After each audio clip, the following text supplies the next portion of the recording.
दोस्तों, कोरोना महामारी का प्रकोप बहुत ज्यादा बढ़ रहा है। कई लोग इसकी चपेट में आ रहे हैं, कई लोगों की नौकरियां जा रही है, काफी लोग बेरोजगार हो रहे हैं। पिछले 1-1.5 साल से करीबन ये चीजें चल रही है, अब तो काफी बड़े स्तर पर चल रही है। यहाँ पर एक छोटी सी कहानी मैं आप लोगों को सुनाना चाहता हूँ। मुझे लगता है कि ये आप सब लोग इससे रिलेट कर पाएंगे। जैसा कि अभी काफी लोगों के साथ ऐसी होगी कि उनकी स्थिति अच्छी नहीं होगी, बेरोजगारी होगी, काफी परेशानी होगी। ऐसे ही इस समय में क्या हुआ, एक काल्पनिक कहानी आप लोग सुनिएगा जरूर पूरा इसे। इस समय में क्या हुआ कि एक ऐसे ही बेरोजगार हो गए कोई भाई बंधु, तो फिर वो एक ऐसे ही महात्मा के पास, साधु के पास लोग जाते हैं पूछने के लिए या अपना किस्मत देखने के लिए कि हम कैसे आगे बेहतर कर सकते हैं। तो ऐसे ही कोई एक हमारे कोई साथी भाई किसी एक महात्मा के पास गए और उनसे पूछे कि काफी समय बुरा चल रहा है, हमारी आर्थिक स्थिति काफी कमजोर है, तो हम इसको कैसे सुधार सकते हैं, कैसे बेहतर कर सकते हैं और कैसे हमारे दिन बदल सकते हैं इस समय में, कुछ हमें बताइए।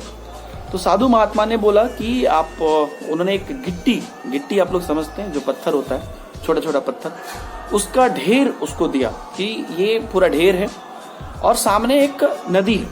इस नदी में यहाँ से एक एक गिट्टी उठा के आप फेंकिए, एक एक गिट्टी उठा के आप फेंकिए और उसी में एक गर्म गिट्टी आपको मिलेगी। उसी ढेर में एक गर्म गिट्टी है। जिस समय वो गर्म गिट्टी आपके हाथ में आएगा तो उसे रख लीजिएगा और वही गर्म गिट्टी आपकी जो है किस्मत बदल देगी।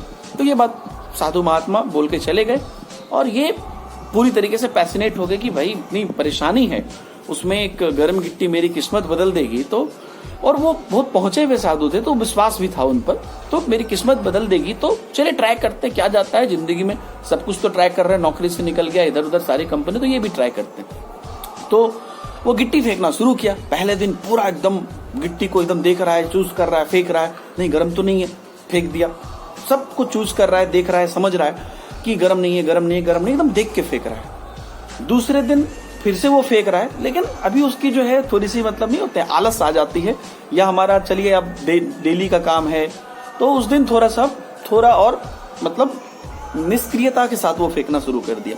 तीसरे दिन और थोड़ा निष्क्रियता के साथ, तो गिट्टी बहुत ज्यादा था। तो दूसरे तीसरे दिन तक उसे लगा कि अब ये ना साधु महात्मा जो है ऐसा झूठ बोल के चले गए, ऐसा कुछ गर्म गिट्टी नहीं है और किस्मत मेरी नहीं बदलने वाली है। ऐसा ही वो फिर भी फेंकना है तो फेंक रहे हैं। तो तीसरे चौथे दिन बस ऐसे ही उठाए और फेंक दे, उठाया और फेंक दे, उठाया और फेंक दे। चौथे पांचवें दिन क्या होता है कि जब वो गिट्टी ऐसे फेंक रहा था, तो ऐसे धीरे धीरे फेंक रहा था, तो अब नहीं होता है, कोई काम आप बराबर कर रहे हैं और आपको लग रहा है कि यार चलो यार डेली का काम है, हो रहा है। तो उस दिन क्या हुआ कि वो जब गिट्टी फेंक रहा था, उसी गिट्टी को फेंकने में ऐसे ही उठाया फेंका, उठाया फेंका, उठाया फेंका, ऐसे में एक गिट्टी उठाया फेंका और फेंकने के बाद उसे इस बात का एहसास हुआ कि हाथ गर्म है, मतलब गिट्टी गर्म गिट्टी थी। लेकिन क्योंकि वो उसको बहुत ही निष्क्रियता के साथ कर रहा था, पहले दिन वाला जो उत्साह था वो उसको उस पांचवें दिन नहीं था, तो वो निष्क्रियता जो उसके अंदर थी उसकी वजह से वो नहीं होता है कि आप पहले दिन जब कर रहे हैं तो देख रहे हैं गर्म है तब फेंक रहे हैं, तो ये चीज उसकी खत्म हो चुकी थी। वो बस गिट्टी को उठाया और फेंक दिया और फेंकने के बाद रियलाइज हुआ तो गिट्टी तो फेंका चला गया था पानी में। तो यहां से हमें क्या सीखने को मिलता है, ये समझ में आता है कि अपॉर्चुनिटी किसी भी मोमेंट आ सकती है। हमें लगता है कि हम जब स्टार्टिंग में कोई काम करते हैं तो हम बहुत सक्रिय रहते हैं और उस समय हम अपॉर्चुनिटी का वेट करते हैं और लगता है कि अपॉर्चुनिटी आएगी, लेकिन जब उसी को करते करते आप थोड़ा सा निष्क्रिय हो जाते हैं तो आपको लगता है कि यार मतलब ठीक है, मतलब ऐसे ही चलता है चीजें। उसी बीच में कहीं पर एक अपॉर्चुनिटी आती है, लेकिन आपकी निष्क्रियता के कारण वो अपॉर्चुनिटी मिस हो जाती है, जैसे कि ये गर्म गिट्टी इसके हाथ से मिस हुई। तो हमें ये सोचना है कि कितना संघर्षमय जीवन है, कितना स्ट्रगल चल रहा है, जो भी हो रहा है, वी डोंट नो किस मोमेंट पर अपॉर्चुनिटी। हो सकता है कि ये वीडियो आप देख रहे हैं, इसी मोमेंट पर आपके दिमाग में कोई अपॉर्चुनिटी आ जाए। हो सकता है आपने सोचा कुछ है, अपॉर्चुनिटी कुछ किसी और चीज में आ जाए। ऐसा मेरे साथ पर्सनली कई बार हुआ है दोस्तों कि मैंने कुछ अपने प्लान करके रखे, ये ऐसे होगा, ऐसे होगा, ऐसे होगा, अपॉर्चुनिटी किसी तीसरे चीज की मिली और उधर ही बढ़ता चला गया।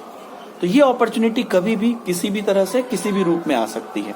तो हमें कहीं पर भी ये नहीं देखना है, ये नहीं सोचना है कि अब ये चीज जब हम कर रहे हैं, जिस समय पर कुछ देर तक हमारे में अंदर मोटिवेशन है तो ठीक है, और कुछ दिन के बाद चलो नॉर्मल कर रहे हैं, तो एकाएक आपको लगेगा कि वो अपॉर्चुनिटी जो था वो सडनली हमारे हाथ से मिस हो गया बिकॉज ऑफ आवर क्या बोलेगा कि निष्क्रियता, या आपका जो केयरलेस है, या जो आप उस चीज को एकदम पूरी तरीके से आप सेचुरेट हो गए हैं उसमें कि चलो ऐसे ही चीजें होती है। तो every time every moment is a occasion, not a calendar date. तो हर मोमेंट को हमें ओकेजन मानना है। कैलेंडर डेट की तरह पार करेंगे तो एक साल कोरोना में बीत गया, आगे भी पार हो जाएगा। लेकिन अगर ओकेजन मानेंगे तो कौन सा ओकेजन आपके लिए बेहतर हो जाएगा आप नहीं जानते। तो दोस्तों नमस्कार, मैं हूं दीपक हिमांशु, और अगर आपको मेरा प्रयास पसंद आया तो वीडियो को लाइक, कमेंट और शेयर जरूर करिएगा, और देखिएगा नेक्स्ट सेकंड ही आपके लिए कोई अपॉर्चुनिटी आ सकती है। मिलते हैं, बाय बाय, जय हिंद, बी सेफ।